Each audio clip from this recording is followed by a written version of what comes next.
or peaceably. You made no attempt to define it. No attempt to because you took it for granted, or no, because I you didn't want to open a can of worms? It's good to have intentionally vague parts of the Constitution. I mean, like, even like that's the First Amendment.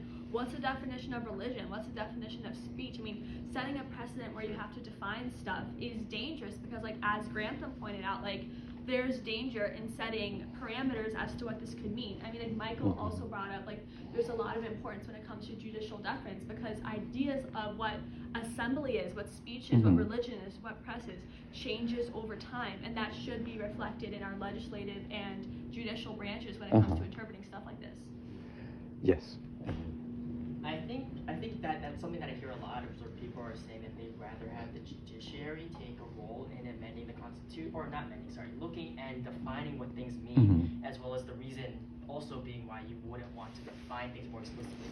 I think the issue that I have about that is the idea that things can first of all change so rapidly depending on under the Supreme Court, or can take a while to change for other issues, and that we're leaving it up to maybe at most 5 people to make that decision. And I think kind of getting back to what you said at the very beginning about how there may have, I think it was Jefferson even wanted to have every 19 or so years, 20 or so years, have a completely new constitution potentially, is the reason why I would be in support of defining it and amending it, making out these lists, going as specific as possible, and leaving. Because you can revisit it again in 19 years. Yes, exactly. Depending like, on. Have a constitutionally mandated convention and deal with it that way. Okay, yes, and then we'll come back this way.